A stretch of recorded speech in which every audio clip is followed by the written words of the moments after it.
వేతనం,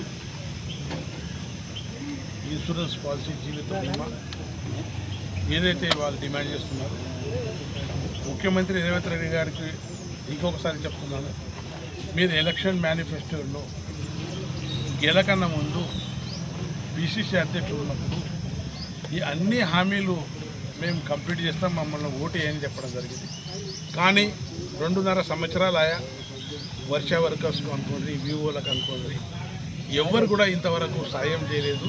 ఖచ్చితంగా భారతీయ జనతా పార్టీ తరఫున అసెంబ్లీలో వీళ్లకు న్యాయం అయిందాక కొట్లాడతామని తెలియజేస్తూ ఖచ్చితంగా వివో లేనిగా మేము ఉన్నాం.